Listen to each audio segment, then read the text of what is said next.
नमस्कार, मैं जितेंद्र चतुर्वेदी। आम आदमी पार्टी के अगुआ और दिल्ली के मुख्यमंत्री अरविंद केजरीवाल का संकट जो है वो कम होता तो नहीं दिखाई दे रहा है। ये 6800 करोड़ रुपए से हम लोगों ने बात शुरू की थी। अब नया मामला 71,000 करोड़ रुपए पर आकर थमा है।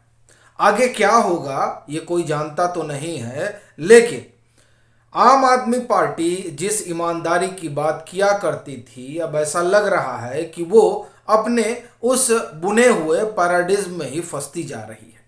सवाल यह है कि ये 71,000 करोड़ रुपए वाली क्या बात है, तो उस पर तो हम लोग विस्तार से बात करेंगे ही। लेकिन जो घोटाला आम आदमी पार्टी की सरकार के गले की हड्डी बना हुआ है और जिसने अरविंद केजरीवाल की भी नींद उड़ा रखी है, उस दारू घोटाले को लेकर जो नया डेवलपमेंट है, थोड़ा उस पर हम लोग बात करेंगे और फिर उस 71,000 करोड़ वाले किस्से पर आएंगे जिसने सियासी भूचाल तो खड़ा ही कर दिया है। तो सवाल यह है कि ये जो दारू घोटाला है इसमें हुआ क्या।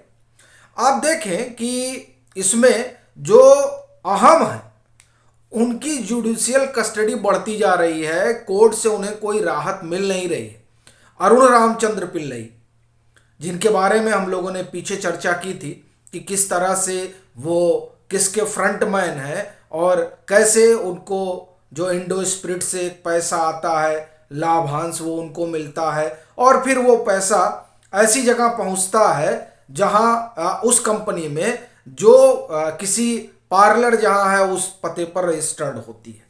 तो उनकी जुडिशियल कस्टडी 17 अप्रैल तक बढ़ा दी गई है। कुछ इसी तरह का हालात मनीष सिसोदिया का भी है। ना उनको सीबीआई से राहत मिल रही है, ना ईडी से राहत मिल रही है। उसके बरक्स हवाला के आप ये कहिए कि चीज़ें आने लगती हैं, हवाला पर चर्चा होने लगती है। उस तरह के ऑपरेटर और उससे जुड़े कई अहम सुराग बताया जाता है ईडी के जरिए कि उसके हाथ लगे हैं। सो वो इस पूरे मामले को और एक नया एंगल दे देता है कि अगर अब हवाला अभी तक सिर्फ चर्चा हो रही थी, लेकिन अब अगर ईडी इस तरह की बात कर रही है तो स्वाभाविक तौर पर समस्या विकट होने जा रही है, क्योंकि ये पूरा मामला आम आदमी पार्टी की सरकार से तो जुड़ा हुआ ही है। फिर वहां एक और भी बात होती है कि जिस विजय नायर को लेकर तमाम जो लोग अपना स्टेटमेंट देते हैं उसमें कहते हैं, जैसे बुची बाबू ही, आप कहें कि साउथ कार्टेल में जो स्टेटमेंट होता है उसमें यह कहा जाता है कि विजय नायर जो है वो अरविंद केजरीवाल और मनीष सिसोदिया के बिहाफ पर काम कर रहे थे। अब वहां मनीष सिसोदिया ने कहा कि ये कैसे प्रमाणित होता है, ऐसे क्या एविडेंस है जिससे ये कहा जा रहा है कि जो विजय नायर हैं वो मनीष सिसोदिया के बिहाफ पर काम करते थे। अब बड़ा सवाल ये है कि इसका मतलब ये हुआ कि वो डिनाई कर रहे हैं।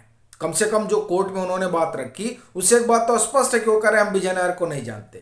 तो अब अगर वो विजय नायर को नहीं जानते तो विजय नायर को कौन जानता है, ये सवाल इसलिए उठ रहा है चूंकि विजय नायर जब सीबीआई उनको हिरासत में लेती है तो कई प्रवक्ता उतर आते हैं। खुद अरविंद केजरीवाल जो है वो प्रेस कॉन्फ्रेंस करके कहते हैं कि हमारे एक अदने से सिपाही को से सरकार डर गई और उन्होंने उसे गिरफ्तार कर लिया।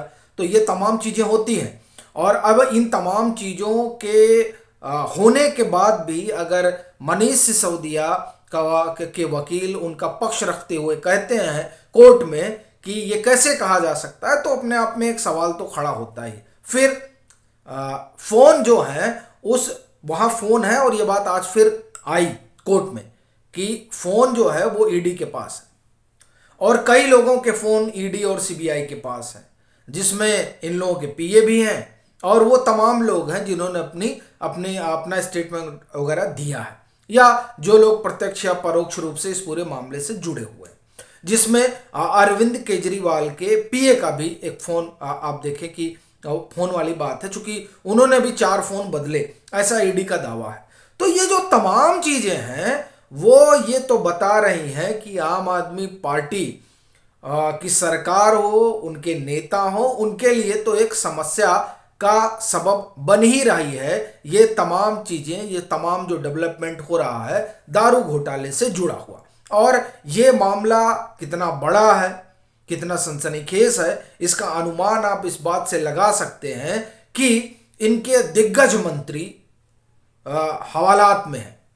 तमाम दलीलों के बाद भी, तमाम जिरह के बाद भी कोर्ट इस बात के लिए कन्विंस नहीं हो पा रहा है कि इनको बाहर जाने देना चाहिए। और इसी बीच जब ईडी कहती है कि उनको कुछ नई चीज़ें मिली हैं, और वो नई चीज़ें किस हद तक मनीष सिसोदिया के खिलाफ जाएंगी, सरकार के खिलाफ जाएंगी, जो अगुआ हैं उनके खिलाफ जाएंगी, इसका अभी अन्वेषण होना बाकी है। लेकिन जो कुछ नया है उसने स्वाभाविक तौर पर संकट तो बढ़ाया ही है उस पार्टी का और उस पार्टी के अगुआ का जो ईमानदारी की बात करते रहे। अब अगर हम बात करें इस 71,000 करोड़ रुपए की, तो दरअसल इसे लेकर भाजपा ने बड़ा भारी दावा किया है और असल में उसने सीबीआई जांच की भी मांग की है कि ये जो मामला है इसकी सीबीआई जांच होनी चाहिए। अब बड़ी चीज ये है कि मामला क्या है। उस पर आने से पहले एक चीज आपको और बताऊं कि एक बार फिर अभी आप देख रहे हैं कि इन दिनों भाजपा और आम आदमी पार्टी में पोस्टर वार चल रहा है। तो वो जो पोस्टर वार है, उसी पोस्टर वार में अभी पीछे डिग्री बहाना है, केजरीवाल को भ्रष्टाचार छुपाना है, उसके पहले फिर आया था एक पोस्टर, और अभी फिलहाल एक पोस्टर और जारी हुआ है, वो सुबह ही हमने ट्विटर पर देखा। तो इस तरह पोस्टर वार भी चल रही है, क्योंकि अरविंद केजरीवाल ने तो एक पोस्टर लगाया ही था और उस पोस्टर के जरिए वो एक पोस्चर लेना चाहते थे पॉलिटिकल।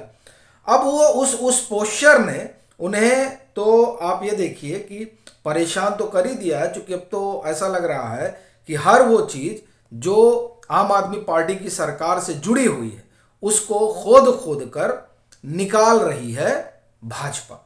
अभी आप देखिए इसमें जो कहा जा रहा है वो हम आपको बताते हैं। भाजपा ने आरोप लगाया है कि आम आदमी पार्टी सरकार ने पिछले 8 साल में दिल्ली जल बोर्ड को दिवालिया संस्थान बना दिया है।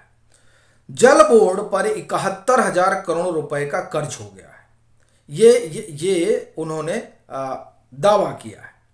फिर भाजपा इसी बात को आगे बढ़ाते हुए कहती है कि एक समय मतलब तकरीबन 2014 या 15 की बात है, जब ये जो दिल्ली जल बोर्ड है, ये दिल्ली जल बोर्ड लाभ में हुआ करता था।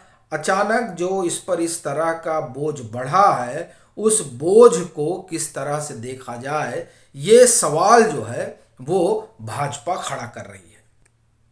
जो बीजेपी प्रदेश अध्यक्ष हैं सचदेवा साहब, उनका ये बयान भी, उन्होंने कहा कि लाभ में चलने वाली दिल्ली जल बोर्ड आज 71,000 करोड़ रुपए के कर्ज में कैसे चली गई।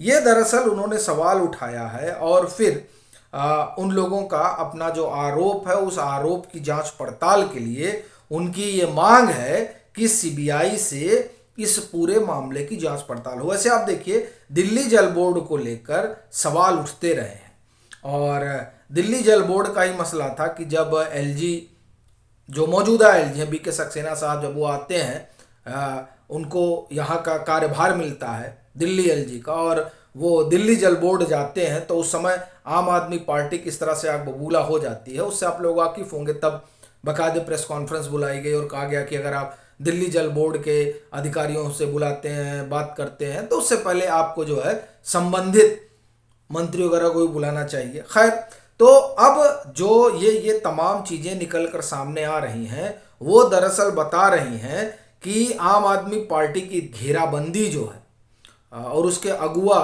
का संकट जो है वो दिनों दिन बढ़ता जा रहा है। अब ये देखने वाली बात होगी कि ये जो दिल्ली जल बोर्ड का मामला भाजपा उठा रही है और कह रही है कि ये दरअसल जो दारू घोटाले का आरोप लगा उससे भी बड़ा है, तो ये उसे किस रूप में आगे बढ़ाएंगे और क्या चीज़ें निकल कर आएंगी, ये देखने वाली बात रहेगी। अभी के लिए फ़िलहाल इतना ही। अगर आप मतांतर से नहीं जुड़े हैं तो जुड़िए, वीडियो को लाइक कीजिए, शेयर कीजिए और अपने सुझाव जरूर साझा कीजिए।